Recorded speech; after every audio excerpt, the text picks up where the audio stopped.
The number of people who've fled Ukraine amid Russia's invasion stands at over 3.8 million. And this is according to the latest tally disclosed by the UN Refugee Agency this past Monday. Most of them are believed to be seeking shelter in Poland. And for more on their plight, I have Magdalena Hodownik live on the line from Poland. Magdalena, it's a pleasure to have you on. Good morning, everyone. Right, now I believe Poland is offering refuge to some 2.3 million people who've left their home and in many cases who've left behind the men of their family back in Ukraine. Do tell us more, Magdalena. Okay. Magdalena, can you hear me? Yes, I can. Right, so do tell us more about the plight of the people from Ukraine over there in Poland then. Well, a lot of people choose to actually come in Poland because even before this invasion, Russian invasion in Ukraine, we had a huge Ukrainian community in Poland. We have nearly 2 million Ukrainian people living and working in Poland. And obviously, because of the cultural reasons, they choose to come to Poland. The language is easier for them to understand more than Hungarian, Romanian, etc. So this is an obvious direction they would take. Or to join their families or relatives that are already in Poland, or just the country that is culturally very close to them. And for the last month, we received more than 2 million refugees from Ukraine. Every day they are still coming to Poland. The situation is getting a little bit better at the border. At the very beginning, as we were all surprised by those attacks, Russian in Ukraine. Of course, we weren't really prepared to welcome such a number of people, so there were queues at the border, and the whole situation, even formally, was quite complicated because Poland was still having the formalities for Ukrainians that wanted to cross the border. Now it's pretty much all lifted. I mean, they still need to present a sort of ID to be able to cross the border, but it doesn't have to be a biometric passport as was before if they wanted to come without visa. And also, even if they decide to travel with pets, they can just cross the border with pets. They don't need extra documents for their pets. And so the situation at the border itself is getting way better. And all those people, they are being moved from the border itself to the largest cities in Poland, or even directly to abroad. I've been to the border myself a couple of days ago. So the moment you cross the border, there are buses or even private cars that can take you to Estonia, to Germany, wherever you want to go, whatever you have relatives, they can host you, they can welcome you. Right, I see. And Magdalena, what can you tell us about the actual journey from Ukraine into Poland for these devastated people? I mean, it depends where they come from. I mean, for those who already live in western Ukraine, it's obviously easier to reach Poland. But some of them, they say they've been traveling for days in the very crowded trains, crowded buses.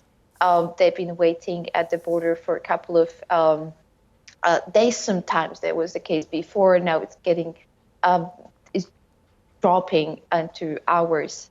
But of course, they are devastated by what they experienced in Ukraine. They have only what they could carry on with them. So sometimes they just arrive with one little suitcase and then the babies in their hand.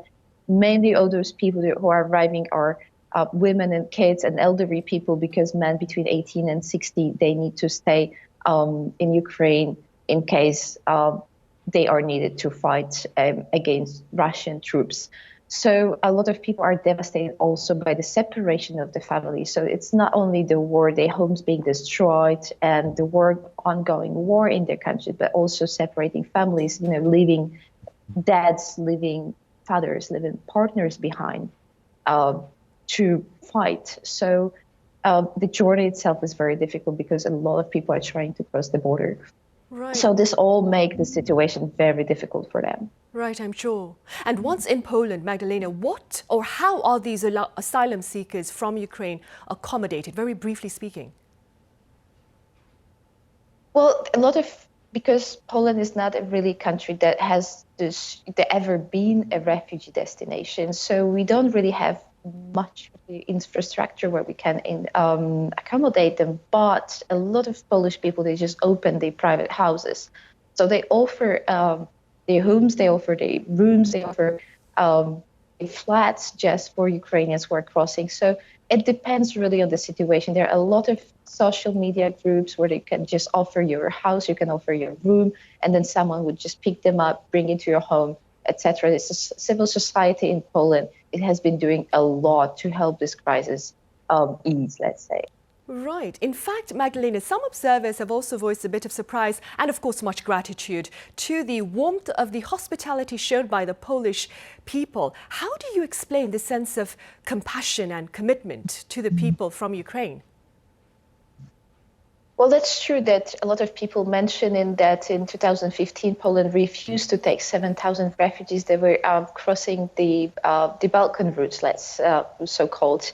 So we have been seen as a country that would not really likely receive refugees. But in the case of Ukrainians, the people that we knew already, the people that lived in Poland already, as I mentioned, there were 2 million Ukrainians already living in Poland pre this invasion. So I think, and also the cultural closeness to the Ukrainians, we can understand each other, even though the language is not the same. But I think, and they, of course, if it's really happening by your doors, I mean, there was a bomb shelling just 20 kilometers from the Polish border a couple of days ago. I think that the Polish people, they really understand, they really feel for those people. And they understand this is really what they have to do. Right. Magdalena, US President Joe Biden was in Poland last week. Do tell us a bit about his agenda there. He came to Poland to greet US soldiers here in Rzeszów, where I am at the moment.